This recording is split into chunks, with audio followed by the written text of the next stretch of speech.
ताज्या बातम्यांसाठी ABP माझाला subscribe करा आणि बेल आयकॉन प्रेस करा। थेट जाऊया विधिमंडळ परिसरामध्ये विरोधी पक्षनेते देवेंद्र फडणवीस बोलतात। असताना देखील सकाळी वारंवार सत्ता पक्षाच्या वतीनं सभागृह कसं बंद होईल हे बघितलं आणि कमीत कमी चर्चा पुरवणी मागण्यांवर कशी होईल याचा प्रयत्न करण्यात आला। विरोधी पक्षातनं आमच्याकडनं 10-12 लोक बोलणार होते, परंतु केवळ एक भाषण त्या ठिकाणी होऊ शकलं आणि त्यालाही कुठली उत्तरं ही सत्ता पक्षाच्या वतीनं देण्यात आली नाहीत। कोरोनाचा मुद्दा मांडला, त्याच्यावर कुठली उत्तरं आली नाहीत। ज्या प्रकारे कोरोना वाढतोय, काय उपाययोजना आहेत काही सांगण्यात आल्या नाहीत। खासगी हॉस्पिटलमधली बिलं, त्याच्यावर कुठल्या उपाययोजना नाहीत। महात्मा ज्योतिबा फुले जनआरोग्य योजना, त्याची आकडेवारी आम्ही मांडली, पण त्याच्यावरही समर्पक उत्तर आम्हाला मिळालं नाही। औषधाची उपलब्धता, केवळ एक त्या संदर्भातली घोषणा त्यांनी केली की आम्ही खासगी हॉस्पिटलमध्ये देखील औषध देऊ। याच्या व्यतिरिक्त मुंबईच्या कोविड सेंटरमधला भ्रष्टाचार असेल, 37% फॅटॅलिटी रेट हा कोविड सेंटरचा, किंवा पुण्याच्या कोविड सेंटरमधला घोटाळा असेल ज्या ठिकाणी एका युवा पत्रकाराचा मृत्यू झाला, या सगळ्या विषयांना सरकारच्या वतीनं कुठलंही समर्पक उत्तर देण्यात आलं नाही। मुंबईमध्ये मागच्या वर्षीच्या ॲव्हरेजची तुलना करता जवळजवळ 15,000 डेथ्स जास्त आहेत, कारण ॲक्सिडेंट आणि रेल्वेच्या ॲक्सिडेंटच्या डेथ या 1,000 कमी आहेत। असं असतानाही जवळजवळ 13,000-14,000 अधिकचे मृत्यू हे या ठिकाणी झाले आहेत। सरकार केवळ 7,000 मृत्यू कोविडचे दाखवते, मग ॲव्हरेजच्या वरचे झालेले अजून 7,500 मृत्यू हे कुठले आहे? आणि मी आजही सांगतो, किमान 500 मृत्यू कोविडचे अद्यापही सरकारने त्या ठिकाणी घोषित केलेले नाही।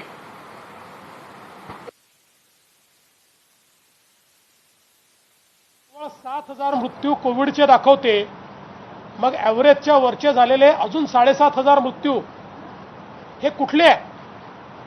आणि मी आजही सांगतो, किमान 500 मृत्यू कोविडचे अद्यापही सरकारने त्या ठिकाणी घोषित केलेले नाही। एक मुद्दा आम्ही अजून मांडला की ज्या प्रकारे नागपूरला, औरंगाबादला किंवा इतर शहरांना सापत्न वागणूक मिळते, मुख्यमंत्र्यांनी मुंबई बघायचं, उपमुख्यमंत्र्यांनी पुणे बघायचं आणि उर्वरित महाराष्ट्र वाऱ्यावर सोडायचा, ही जी काय अवस्था आहे ही देखील आम्ही मांडली। पण त्याही संदर्भात सत्ता पक्षाकडनं कुठलंही समर्पक उत्तर देण्यात आलं नाही। शेतकऱ्यांचे महत्त्वाचे विषय आम्ही मांडले, बोगस बियाणाचा विषय, खताच्या टंचाईचा विषय। आज विदर्भ आणि मराठवाड्यामध्ये सोयाबीनचं संपूर्ण पीक खोडकीड आल्यामुळे, खोडअळीमुळे पूर्णपणे पिवळं पडलंय, नष्ट झालेलं आहे।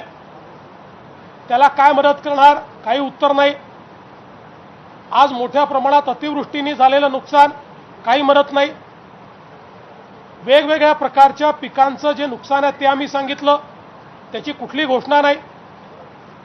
विदर्भामध्ये जो आता पूर आला, त्या पुरामध्ये मात्र 16 कोटी रुपये केवळ या ठिकाणी देण्यात आले आणि मी दाखवून दिलं की आजच्या पुरवणी मागण्यांमध्ये केवळ लाक्षणिक 1,000 रुपये त्या याच्यावर ठेवले आहेत, त्यापेक्षा जास्त पैसे ठेवलेले नाहीत।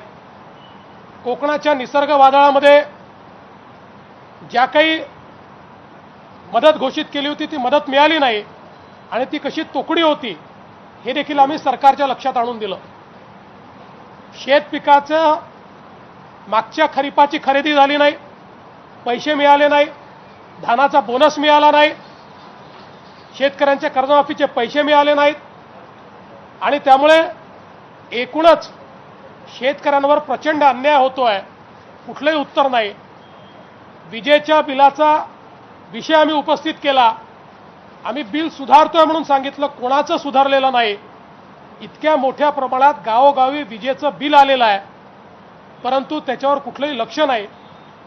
विशेषतः हे एकमेव सरकार असं आहे, मी 10-12 सरकारांचं संपूर्ण माहिती त्या ठिकाणी आणली की ज्या सरकारांनी आपल्याकडच्या विविध घटकांना काही ना काही पॅकेजेस दिले आहेत. त्या पॅकेजेसच्या माध्यमातून त्यांना मदत केली आहे. परंतु आम्ही सातत्याने मागणी करतो, 12 बलुतेदार असतील, ऑटो रिक्षावाले असतील, बँडवाले असतील, टॅक्सीवाले असतील, छोटं काम करणारे लोक असतील, त्यांची अक्षरशः परवड होते आहे. फार वाईट अवस्था आहे. त्यांना काही ना काही मदत करा. कुठलीही मदत त्यांना या सरकारने केलेली नाही. त्यामुळे पुरवणी मागण्याच्या माध्यमातून इतके विषय आम्ही मांडल्यानंतर केवळ घाईघाईने मागण्या मान्य करणे याच्या व्यतिरिक्त काही या ठिकाणी करण्यात आलेलं नाही. एक प्रकारे या अधिवेशनाने सामान्य माणसाच्या, गरिबाच्या तोंडाला पानं पुसण्याचं काम हे सत्तारूढ आघाडीच्या वतीनं करण्यात आलं आहे. आज एक अजून महत्त्वाचा विषय या ठिकाणी झाला. सहकाराच्या संदर्भातलं एक विधेयक जे भ्रष्टाचाऱ्यांना पाठीशी घालण्याकरता या सरकारने मंजूर करून घेतलं. आमच्या सरकारमध्ये 2016 साली आम्ही निर्णय केला होता की राज्य सहकारी बँक असेल किंवा इतर जिल्हा बँका असतील, याच्या घोटाळ्यांचे जे आरोपी आहेत की ज्यांना रिझर्व्ह बँकेने बरखास्त केलेलं आहे, त्यांना 10 वर्ष निवडणुका सहकारातल्या लढता येणार नाहीत. आज अशा सगळ्या लोकांना मोकळीक मिळावी, ज्यांनी कारखाने विकून खाल्ले, संस्था मोडीत काढल्या, बँका मोडीत काढल्या, त्यांना पुन्हा सहकारातलं वर्चस्व त्या ठिकाणी आपलं प्रस्थापित करता यावं म्हणून ही जी काही तरतूद होती, ही तरतूद रद्द करण्यात आली आहे. ही तरतूद रद्द झाल्यामुळे आता जे ज्या लोकांनी राज्य सहकारी बँकेमध्ये घोटाळे केले त्या सगळ्यांना सहकाराच्या निवडणुका लढता येतील, पुन्हा बँका आपल्या हातात घेता येतील आणि पुन्हा तशाच प्रकारचे धंदे त्या ठिकाणी करता येतील. अतिशय भ्रष्टाचाऱ्यांना पाठीशी घालणारं विधेयक आम्ही सांगितलं, या पापात आम्ही सहभागी होणार नाही. तुमच्याजवळ त्या ठिकाणी मेजॉरिटी आहे, तुम्ही जरूर पाप करा, पण आम्ही सहभागी होणार नाही. आणि म्हणून आम्ही बहिर्गमन केलं आणि सरकारने ते विधेयक या ठिकाणी मंजूर केलं आहे. आणि अक्षरशः भ्रष्टाचाऱ्यांना पाठीशी घालण्याचं काम या सरकारच्या माध्यमातून होत आहे. या संपूर्ण अधिवेशनामध्ये पहिल्या दिवशीपासून विरोधक म्हणून आम्ही सहकार्याचीच भूमिका ठेवली, परंतु सत्तारूढ पक्षाच्या वतीनं मात्र निव्वळ राजकारण करण्यात आलं आणि कुठल्याही घटकाला कुठलाही दिलासा या अधिवेशनाच्या माध्यमातून मिळालेला नाही. तर सीएमएची जी घोषणा केली आहे कुटुंबाच्या संदर्भात यावर काय म्हणतात? नाही, ती घोषणा त्यांनी केलेली आहे. काय आपलं कुटुंब माझं कुटुंब माझी जबाबदारी, चांगली गोष्ट आहे. जरूर आपापल्या कुटुंबाची जबाबदारी आपण घेऊ, पण सरकार काही जबाबदारी घेणार आहे की नाही? सरकारने देखील जबाबदारी काही ना काही घेतली पाहिजे ना. आज दवाखान्यांमध्ये बेड्स नाहीत, आज ॲम्ब्युलन्स मिळत नाही, आज व्हेंटिलेटर्स मिळत नाही, आज ऑक्सिजन मिळत नाही, अनेक ठिकाणी लोक मरत आहेत. त्यांची जबाबदारी कोण घेणार? आपल्या कुटुंबाची जबाबदारी तर आपण घेऊ, पण संपूर्ण महाराष्ट्र ज्या सरकारचं कुटुंब आहे त्याची जबाबदारी मात्र ते घेणार नाहीत. ते हात झटकतील. असं कसं चालेल? आणि म्हणून जरूर आम्ही या मोहिमेतही सहकार्य करू, पण त्यासोबत आत्ताच्या ज्या कमतरता आहेत त्या दूर करण्याचं काम या सरकारने केलं पाहिजे. सर, जलयुक्त शिवार योजना असफल झाल्याचं फक्त काय ठोका आहे ही तुमची नाही, असं कुठलाही ठपका नाही आहे. आपण नीट ते जर वाचलं तर आपल्या लक्षात येईल. त्यातल्या काही मुद्द्यांवर त्यांनी फक्त त्या ठिकाणी सांगितलं, ज्या अनेक वेळा अशा प्रकारचे अहवाल येतात, त्यामुळे असा कुठलाही ठपका नाही आहे. हे कारण मध्येच बंद केलं ना. जर पूर्ण झाली असती तर उद्देश अचीव झाला असता. मध्येच बंद केल्याने उद्देश कसा अचीव होईल?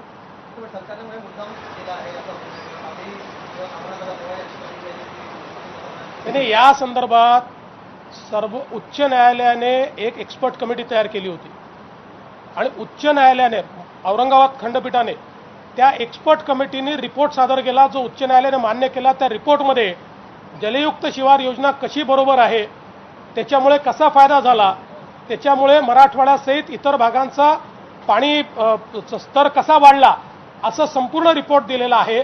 त्यामुळे त्या रिपोर्टचं जर आपण अवलोकन केलं तरी योजना किती यशस्वी आहे आणि त्याहीपेक्षा ही जनतेने स्वीकारलेली योजना आहे. जनतेच्या मनात ती यशस्वी आहे. जनतेने त्या योजनेला पूर्ण प्रतिसाद दिलेला आहे. ही जनतेची योजना आहे. पण काय नाही म्हटलेलं आहे की जो उद्देश होता पाणी साठवण्याचा किंवा पिण्याची पाण्याची गरज भागवण्याचा आणि भूजल पाणी वाढवण्याचा, दोन्ही उद्देश सफल झाले नाहीत या योजनेत. नाही, याच्या संदर्भात मी पुन्हा सांगतो की योजना मध्येच बंद केली. ही योजना संपूर्णपणे सायंटिफिक पद्धतीनं या ठिकाणी जो काही वॉटरशेड आहे त्याच्या विकासाची होती. जर वॉटरशेडचा पूर्ण विकास झाला नाही तर योजना सफल होईल कशी? मध्येच जर योजना थांबवली तर ती कशी काय सफल होऊ शकेल? योजना काही 1 वर्षाची 2 वर्षाची नव्हती, 10 वर्षाची योजना होती. ती मध्येच 5व्या वर्षी 4थ्याच वर्षी या सरकारनं ती बंद केली. त्यांचं म्हणणं की 9,023 कोटी रुपये खर्च झाले असं असताना सुद्धा त्यांनी काही एजन्सीकडनं त्याचं मूल्यमापन केले गेले, तेही चुकीचं असं म्हटलं. हे सेक्टोरल, हे काही सर्व योजनेबद्दल नाही आहे. काही प्रकरणं जी त्यांच्याकडे गेली आहेत त्या प्रकरणाच्या संदर्भात. तर पंतप्रधानांच्या संदर्भामध्ये आज गृहमंत्र्यांनी सभागृहात सांगितलं की ज्या गोष्टी आहेत त्या संदर्भात चौकशी केली नाही. आता आज बसवरनं रिया चित्रपट चित्रपटामध्ये आरोप केलेला आहे. चित्रपटांचा माफी आहे असा विषय येतोय आणि त्याच्यामध्ये इथे सरकारी वापरकर्ते काही लोकांना आरोप केले. त्याचे सुद्धा काही जणांचे फोटो पाहायला झाले त्याची देखील चौकशी होणार आणि सगळ्यांचीच केली पाहिजे, कारण सगळ्यांचे फोटो यांच्यासोबत आहेत. इतके वर्ष सगळ्यांसोबत फोटो, आणि सेलिब्रिटीचे नेते कोण आहेत हे सगळ्यांनाच माहिती आहे. त्याच्यामुळे ती मी सांगण्याची आवश्यकता नाही आहे. सेलिब्रिटीच्या पार्टीजला कोण असतं हे सगळ्यांना माहिती आहे. त्यामुळे ते मी सांगण्याची आवश्यकता नाही आहे. त्यामुळे जरूर ते तुम्हालाही माहिती आहे. कशाला माझ्या तोंडून बोलायला लावता? पुरे आहे तेवढं. चला,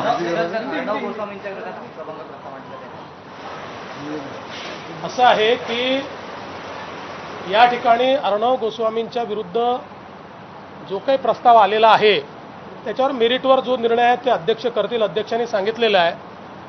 फक्त ज्यावेळी मुख्यमंत्र्यांचा उल्लेख नीट केला नाही किंवा अजून कोणाचा उल्लेख नीट केला नाही म्हणून आपण हक्कभंग आणतो, त्याच वेळी सामनासारख्या दैनिकामध्ये राज्यपालांचा उल्लेख कसा होतो, पंतप्रधानांचा उल्लेख कसा होतो, मंत्र्यांचा उल्लेख कसा होतो, याचाही कुठेतरी विचार करण्याची गरज आहे. मला असं वाटतं दुटप्पी भूमिका असू शकत नाही. भूमिका घ्यायची असेल तर सारखी भूमिका घेतली पाहिजे.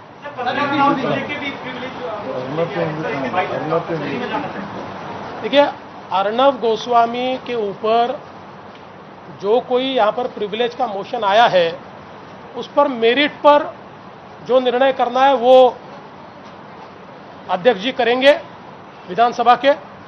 लेकिन मैं साथ में ये पूछना चाहता हूं कि सामना पेपर में जिस प्रकार से राज्यपाल जी को संबोधित किया जाता है, अलग अलग नेताओं को संबोधित किया जाता है, प्रधानमंत्री जी के ऊपर टिप्पणी की जाती है, उस समय अलग मापदंड और अर्णव गोस्वामी के लिए अलग मापदंड ऐसे कैसे हो सकते?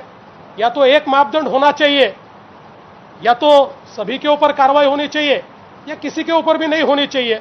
मुझे लगता है कि इस सरकार में सरकार के खिलाफ जो बोलेगा उसको हम किसी भी हालत में जीने नहीं देंगे, उसको तकलीफ में लाएंगे, उस पर केसेस करेंगे, उसको जेल में डालेंगे. इस प्रकार से आवाज दबाने का काम इस सरकार के माध्यम से हो रहा है और ये लोकतंत्र के लिए बहुत घातक है.